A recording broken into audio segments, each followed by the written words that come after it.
जहाँ से पिछला एपिसोड एंड हुआ था ये एपिसोड हमारा वहीं से स्टार्ट होता है। जो हमारा मेन कैरेक्टर है वो कहता है कि अभी सिर्फ 1 महीना बचा हुआ है कंपटीशन का, 6 ग्रैंड कंपटीशन का।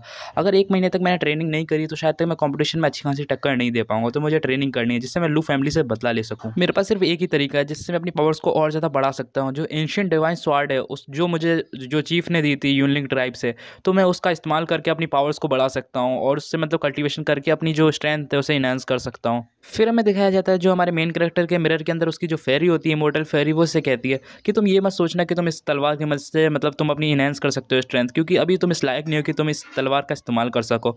हमारा मेन कैरेक्टर कहता है क्या इमॉर्टल फेरी आप यहाँ पे क्या कर रही हो? वो कहते हैं इससे मतलब नहीं है। और ये कहती है कि जो एंशिएंट डिवाइन स्वॉर्ड है जिसका उपयोग तुम करना की सोच रहे हो, अगर तुम उसका इस्तेमाल करते हो तो जो तुम्हारी कंडीशन है उसके हिसाब से तुम शायद तक मारे जाओगे। अभी तुम्हारे पास जो ड्रैगन शाओ स्वॉर्ड है उसका इस्तेमाल करो। जब तक तुम उसका प्रॉपर्ली यूज़ करना नहीं सीख जाते हो तब तक मुझे नहीं लगता कि तुम्हें उसका यूज़ करना चाहिए। अगर तुम उसका यूज़ करते हो तो ये बिल्कुल भी अच्छा नहीं होगा तुम्हारे लिए। फिर हमारा मेन कैरेक्टर कहता है कि फेरी की बात सच है कि मैं अगर उसका यूज़ करता हूँ तो ये मेरे लिए बहुत ज़्यादा मुश्किल होगा, लेकिन मुझे फिर भी अपनी स्ट्रेंथ को और बहुत ज़्यादा बढ़ाना है। तो इसके लिए मैं एक ही चीज़ कर सकता हूँ, वो है हार्ड वर्क। जितना हो सके मैं हार्ड वर्क करता हूँ जिससे मैं जितना हो सके अपनी स्ट्रेंथ को बढ़ा सकूँ। फिर हमें 1 महीने बाद का सीन दिखाया जाता है जहाँ पे जो ग्रैंड कॉम्पिटिशन होता है वो शुरू होने वाला होता है। तो वहाँ पे बहुत ज़्यादा लोग बैठे होते हैं और हमें 6 लोगों के बारे में बताया जाता है। यहाँ पे जो 4 जने बहुत ज़्यादा फेमस लोग आए हैं उनमें से हैं लू फैमिली, गू फैमिली एंड जो मैंग फैमिली है और जो अपनी बची हुई लाओशियन किंगडम्स के लोग हैं। और हमें बताया जाता है उन चारों लोगों के पैट्रियार्च बैठे होते हैं और ज़ुआनजिंग सेक्ट के लीडर भी बैठे होते हैं उस जगह पे। और हमें लू शोंक्सी दिखाया जाता है, वो बंदा जिसने हमारे मेन कैरेक्टर के मतलब फैमिली को बहुत ज़्यादा परेशान किया है। और वो बंदा जो उनका होस्ट होता है, जो बंदा मतलब ऑर्गेनाइज़ कर रहा होता है, वो कहता है कि आज के दिन आप थोड़ा आराम करिए और इंतज़ार कीजिए क्योंकि कल के दिन कॉम्पिटिशन स्टार्ट होने वाला है। और उस कॉम्पिटिशन में आपको थाउजेंड्स बीट्स जगह पे जाना है और बहुत ज़्यादा धमाल मचाना है। पता नहीं ये कौन सी जगह है, आई डोंट नो, लेकिन फिर भी देखने में मज़ा ही आएगा। फिर हमें दिखाया जाता है कि कोई बंदा वहाँ से नीचे उतर रहा होता है और हमें वो बंदा दिखाया जाता है जिस पे हमारे मेन कैरेक्टर की नज़रें होती हैं। और हमारा मेन कैरेक्टर अपने मन में कहता है कि ये है लू शोंक्सी, जिससे मुझे अपने पेरेंट्स की मौत का बदला लेना है। यही वो बंदा है जो इन सब कारनामा के पीछे है, मुझे इससे कैसे भी करके बदला लेना है। अभी के टाइम तो ये मेरे से सुरक्षित है लेकिन बाद में मैं इसे छोड़ूंगा नहीं। फिर हमारे मेन कैरेक्टर की नज़र किसी और जगह पड़ती है जहाँ पे 2 बंदे बातें कर रहे होते हैं, वो भी लू फैमिली के बंदे होते हैं। दोनों बंदों में से एक बंदा कहता है कि मैं नहीं जानता कि इन बड़ी-बड़ी फैमिलीज़ में से लू फैमिली, मैंग फैमिली और इनके बीच में ये कहाँ से आ गया ज़ुआनजिंग सेक्ट। पता नहीं किसने इसको बना दिया। इसकी जो स्किल्स है वो तो कचरा है कचरा। और वो ऐसे बड़े-बड़े हँस-हँस के बातें कर रहे होते हैं और वहाँ पे हमारा मेन कैरेक्टर यही बातें उनकी सुन रहा होता है। फिर जो हमारा मेन कैरेक्टर होता है वो अपने मन में कहता है लू ज़ैन और लू युआन, इन दोनों से मुझे बदला तो लेना ही है इन कुत्तों से, तो मैं ऐसा कर सकता हूँ इनको गली में ले जाके कूट सकता हूँ। और वैसा अपने मन में सोच रहा होता है। ये दोनों बंदे टी चैन के मतलब डिसाइबल्स हैं जो लू फैमिली से बिलोंग करता है। और वो ये कहता है ये बहुत ज़्यादा चालाक है, अगर मुझे कुछ काम करना है तो मुझे पहले इन्हें ठिकाने लगाना पड़ेगा। फिर हमारा मेन कैरेक्टर अपने बगल में खड़े गोचन से कहता है कि चलो हम आगे चलते हैं, मुझे कुछ काम है। तो वो कहता है गोचन की क्या काम है? तो वो कहता है कि कुछ नहीं, मुझे अपने कुछ पुराने दोस्तों से हिसाब किताब चुकता करना है। फिर हमें रात का सीन दिखाया जाता है जहाँ पे एक बंदा होता है, वो कहता है मतलब लू फैमिली के बंदे होते हैं। तो उनमें से लू फैमिली का एक बंदा कहता है कि तुम्हें क्या लगता है ज़ुआनजिंग सेट जो कंपटीशन मतलब बना रही है, मतलब तैयार किया 6 ग्रैंड कंपटीशन, क्या वो इतना ज़्यादा ग्रेट होगा? मुझे नहीं लगता कि वो इतना ज़्यादा अच्छा होगा। फिर दूसरा बंदा कहता है कि हमें फिर भी प्रिपरेशन कर लेनी चाहिए, क्या पता कैसा हो, हमें वहाँ पे कुल मिला के वहाँ पे कैसे भी करके वहाँ पे जीत हासिल करनी है। और फिर हमें दिखाया जाता है उनके ऊपर से कोई मतलब कोई भागता है तो उन्हें लगता है कि कौन है, तो वो दोनों उस तरफ देखते हैं और मतलब बार-बार पेड़ के ऊपर से पत्ते गिरने लग जाते हैं। वो कहते हैं कौन है? और वो उस तरफ देख ही रहे होते हैं। फिर पीछे से एक बंदा निकलता है, वो कहता है कि मैं तुम्हारा बाप हूँ सालो। और वो उसे मारने के लिए हमारा मेन कैरेक्टर मतलब जो हमारा मेन कैरेक्टर ही होता है वो, तो हमारा मेन कैरेक्टर उस बंदे पे अटैक कर देता है लू फैमिली के, जिससे वो जो बंदा होता है वो बहुत ज़्यादा दूर जाके गिरता है। फिर वहाँ दूसरा बंदा आता है, वो कहता है कि लू यून तुम ठीक हो? वहाँ पे उस बंदे के मरने की वजह से जो दूसरा बंदा होता है वो बहुत ज़्यादा घबरा गया होता है। वो कहता है कि प्लीज़, प्लीज़ मुझे मत मारना, मैंने तुम्हारा क्या ही बिगाड़ा है। फिर वहाँ पे हमारा मेन कैरेक्टर धीरे-धीरे चलते हुए आ रहा होता है और वो कहता है अगर तुम चाहते हो कि मैं तुम्हें नहीं मारूँ, तो जल्दी से लू हाउस में जाओ और वहाँ पे ये खबर पहुँचा देना कि लू शोंक्सी से कहना कि ना जो टियान कुई चैंग है और जो लू और जो लू शाओ है और जो लू हाउस है, उन तीनों को मैंने ही तबाह किया है और उसके बेटे तक को ही मैंने ही मारा है। इतनी खबर तुम उसको पहुँचा दोगे तो मैं शायद तक छोड़ने की सोच सकता हूँ। और ये मत भूलना कि मैं अभी लौट के आ रहा हूँ। अगर तुम यहाँ से नहीं निकले तो मैं तुम्हें यहीं मार दूँगा। फिर हमारा सीन लू शोंक्सी के पास जाता है। लू शोंक्सी कहता है कि क्या तुम सही में सच कह रहे हो कि उस बंदे ने यही सब कहा था? क्या तुमने उसको सही से देखा कि वो किस तरीके का बंदा था? और वो उसके हाथ में वही टोकन होता है जो हमारे मेन कैरेक्टर ने मतलब उस बंदे को दिया होता है और वो कहता है कि वो कितने लोग थे। फिर हमें दिखाया जाता है कि जो दूसरा बंदा होता है, जो बैठा हुआ होता है मतलब जो बच गया होता है, वो कहता है कि मेरे को नहीं पता कि वो कितने बंदे थे, वो सिर्फ एक ही लड़का था और मैंने उसका चेहरा भी सही से नहीं देख पाया क्योंकि वो बहुत ज़्यादा मतलब उसने कुछ पहन रखा था। और बात करी जाए लू यून की, वो मर चुका है। इतना सुनते ही जो लू शॉन्ग्स थी वो बहुत ज़्यादा गुस्से में आता है और टोकन उसके सिर पे फेंकते हुए कहता है कि तुम लोगों को क्या मैंने इसलिए बड़ा किया है कि तुम उस बंदे को भी नहीं हरा पाए, तुम दो मिलके भी उस बंदे को नहीं हरा पाए और मेरे सामने इतनी बैड न्यूज़ ला रहे हो, तुम्हें कुछ शर्म करनी चाहिए मेरे सामने से। और वो बंदा कुछ नहीं कहता। फिर हमारा वो कहता है कि मेरा यहाँ पे मकसद कुछ और ही है, मुझे तो डायरेक्ट जुआनजिंग सेक्ट पे कब्जा करना है अपने उसकी प्लान की मदद से। और बात करी जाए ये बंदा जो मुझसे पंगा लेना चाहता है, पता नहीं ये बंदा कौन है। और फिर हमें देखा जाता है हमारा मेन कैरेक्टर वहाँ सामने से जा रहा होता है और हमारा मेन कैरेक्टर अपने घर के पास पहुँचता है, जिस घर में वो रहता है मतलब, और उसके सामने देखता है तो उसके सामने गुचैन और वाई बैठा होता है। हमारा मेन कैरेक्टर कहता है कि तुम अभी तक यहाँ पे बैठे हुए, क्या तुम्हें आराम करने नहीं जाना है?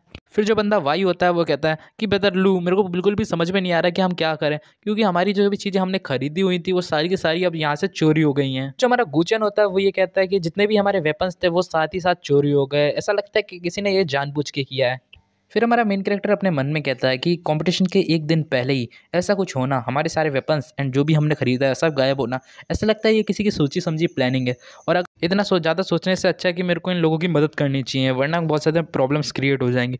तो वो उन सब बंदों से कहता है कि अभी के टाइम पे तो मैं थोड़ा बिजी हूँ, तुम लोग यहीं पे बाहर वेट करो, मैं अभी थोड़ी देर में यहीं पे आता हूँ। फिर हमें थोड़ी देर बाद का सीन दिखाया जाता है जहाँ पे जो हमारा मेन कैरेक्टर है वो लौट के आ गया होता है। वो कहता है कि मुझे थोड़ा टाइम लगा लेकिन मैंने सारी चीज़ें कलेक्ट कर ली, अब ये हमारी किस्मत है कि तुम्हें क्या लेना है। और फिर हमें सीन दिखाया जाता है कि वहाँ पे जो सारे बंदे हैं वो देख रहे होते हैं, सबको अलग अलग चीज़ें पसंद आ रही होती हैं। हमारा मेन कैरेक्टर वेपन्स लाया होता है, ये शायद ये वेपन्स उसे वहाँ से स्पिरिट मून क्लैन के बंदों ने दिए। वहाँ पे जो भाई होता है वो कहता है यार कितनी अच्छी स्वाड है, ये तो मैं अगर खरीदने जाऊँ तो 5,000 सोने के सिक्के की आएगी। और वहाँ पे जितने बंदे होते हैं वो खुश होते हैं। फिर हमें अगले दिन का सीन दिखाया जाता है, भाई होता है वो कहता है कि ना जो तुमने ये पिल्स और स्वाड दी है सही में बहुत ज़्यादा यूजफुल है हाउलू ब्रदर।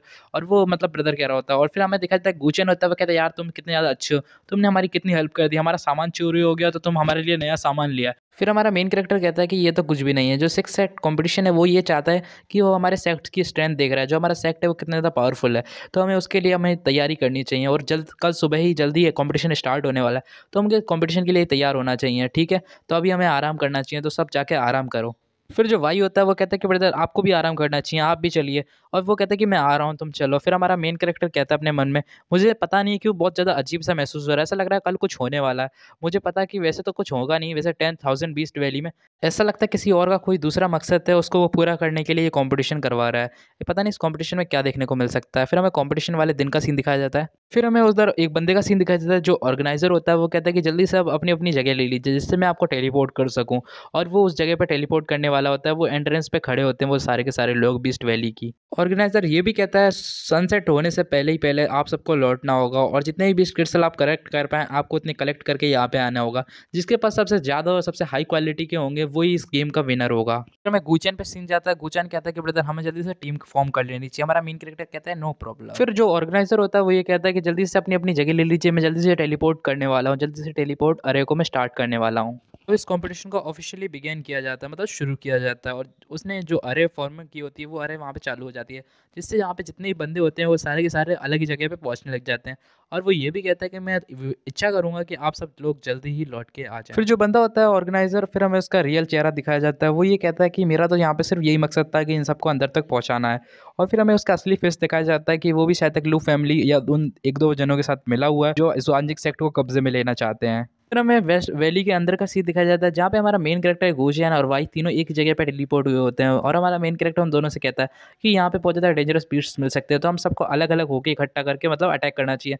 तुम उधर जाओ, तुम उधर जाओ, जिससे मैंने तुम्हें स्वाट दी है उसकी मदद से तुम बहुत ज़्यादा ईजिली उन सबको हरा सकते हो। मुझे लगता है कि तुम सब हैंडल तो कर ही लोगे, तो हम लोगों को यहाँ से अलग हो जाना चाहिए। और वो जो बंदा गुचन होता है वो कहता है मैं तुम्हारी सारी बातों को मानूंगा। और जो वाई होता है वो कहता है ठीक है लीडर, हम तैयार हैं। फिर जो वाई होता है वो कहता है कि जो ब्रदर लू ने मुझे जो स्वाट दी है, मतलब ब्रदर हाउ ने जो मुझे स्वाट दी है, उसकी मदद से तो मैं बीस्ट को 5-5 करके मार दूंगा। और फिर हमारा गुचन कहता है लेकिन संभल के, वहाँ डेंजरस बीस्ट हो सकते हैं। और वो कहता है तुम चिंता मत करो, मैं सबको मार दूंगा। और ऐसा कह के बड़ा खुश होकर वहाँ से जा रहा होता है। और हमारा गुचन कहता है ब्रदर अब तो मुझे भी वहाँ से अलग हो जाना चाहिए, मैं भी वहाँ जा रहा हूँ। और हमारा मेन कैरेक्टर कहता है ठीक है गुचन। फिर हमें गुचन का सीन दिखाया जाता है जहाँ पे जो मॉन्स्टर होते हैं उसे मार के उसके अंदर से बिस्टल जो कोर मिलती है उसको निकाल लिया होता है। और कहता है कि जो भी ये बीस्ट हैं इनको हराने में मुझे अब ज़्यादा कठिनाई नहीं पड़ेगी, मैं अपने लेवल से 1 या 2 लेवल एक्स्ट्रा वाले बीस्ट को भी हरा सकता हूँ। इनको हरा मेरा जो लेवल है वो सेंथ मार्शल के 7वें लेवल पे, और जो मेरी स्ट्रेंथ है वो अच्छी खासी बढ़ चुकी है, जिसकी वजह से इन्हें मारना इतना ज़्यादा मुश्किल भी नहीं होगा मेरे लिए। और जो भी क्रिस्टल्स मुझे मिले हैं वो सारे के सारे हाई क्वालिटीज़ के हैं। मुझे ऐसा लगता है कि मेरी जो रैंकिंग है वो अच्छी खासी आ जाएगी। मुझे बाकियों को देखना चाहिए कि ब्रदर हाउलू ने कैसा किया होगा। फिर जो हमारा गू होता है वो कहता है कि हाउलू तुम कहाँ हो, देखो मैं तो लौट के आ ही गया। गुचन के पास कोई थैला फेंकता है और वो कहता है कि ये लो, और फिर हमें दिखाया जाता है कि जहाँ पे जो हमारा मेन कैरेक्टर होता है वो पेड़ के ऊपर होता है और उसके सामने बहुत सारे बीस्ट मरे हुए रखे होते हैं और फिर गुचन कहता है कि लेकिन ये कैसे पॉसिबल है? तुमने इतने सारे बीस्ट को सिर्फ अकेले ही मार दिया। फिर हमारा मेन कैरेक्टर कहता है तुम बड़ी जल्दी आ गए। फिर वो कहता है कि ये सारे बंदे मुझे मतलब ये सारे बीस्ट मुझे बहुत ज़्यादा परेशान कर रहे थे, ये बार बार एक एक करके आ रहे थे, तो मैंने पहले इन सबको अट्रैक्ट किया और अपने एक ही मूव में इन सबको खत्म कर दिया। और वो कहता है क्या एक ही मूव में? लेकिन ये कैसे हो सकता है? हमारा गुलशन मन में कुछ और ही सोच रहा होता है। वो कहता है लेकिन मेरे को तो 1 को 2 को मारने में ही इतनी ज़्यादा मेहनत करनी पड़ गई थी और इसने इतने सारों को सिर्फ़ एक ही अटैक में मार दिया, कैसे? और फिर जो हमारा मेन कैरेक्टर है वो कहता है कि मैंने बहुत सारों को मारा है, लेकिन मेरे को बहुत ज़्यादा टाइम लगेगा मैं अगर क्रिस्टल निकालूँ, तो मैं चाहता हूँ कि तुम मेरे साथ मिल के निकालो। तो जो गुलशन होता है वो डिप्रेशन में चला गया होता है। वो कहता है लेकिन ऐसा कैसे हो सकता है? हर दिन तुम मेरी उम्मीदों से ऊपर चले जाते हो, कैसे? फिर हमें 1 घंटे बाद का सीन दिखाया जाता है। जो गू होता है वो हमारे मेन कैरेक्टर से कहता है कि बहुत ज़्यादा अजीब नहीं लग रहा तुम्हें? हमारा मेन कैरेक्टर कहता है कि क्या ही अजीब है? वो कहता है कि 1 घंटा हो गया, लेकिन अभी तक जो पेन भाई है वो अभी तक नहीं आया। ऐसा लगता है वो किसी मुसीबत में फँस गया है। फिर उनकी दूसरी तरफ से आवाज़ आती है, क्या तुम इस बंदे को ढूँढ रहे हो? फिर जो बंदा होता है वो लू फैमिली का कोई बंदा होता है। वो कहता है कि मैंने बिल्कुल भी एक्सपेक्ट नहीं करा था कि मेरे यहाँ पे एक पुराने दुश्मन से मुझे मिलना वो मौका मिल जाएगा। अब मेरे ओल्ड टारगेट को मैं अब न्यू टारगेट में बदलने वाला हूँ। मेरे को तो सुनाई में आया था कि जो तुम्हारी कल्टीवेशन है वो क्रिपल हो गई है लुआओ, और साथ ही साथ तुम्हें हमारे सेक्ट से हमारे जो हाउसेस से उधर से निकाल दिया गया था। तो अब मुझे क्या देखने को मिल रहा है कि तुम यहाँ पे ज़्वांजिंग सेक्ट के को मतलब डिसाइपल बन के यहाँ पे रिप्रेजेंट कर रहे हो उन्हें। और ये वीडियो यहीं पर एंड होती है। जिसने भी अभी तक इसके पिछले एपिसोड्स नहीं देखे हैं तो अभी जाकर वो एपिसोड देखिए, वरना आपको ये वीडियो यहाँ पे समझ में नहीं आने वाली है। और आपके पास कोई अच्छी सी मानवा हो तो मुझे आप वो बता सकते हैं, जिससे मैं उस मानवा को भी एक्सप्लेन करूँ। तो यहीं पर ये हमारी जो मानवा के एपिसोड है वो यहीं पे एंड होती है। Thanks for watching.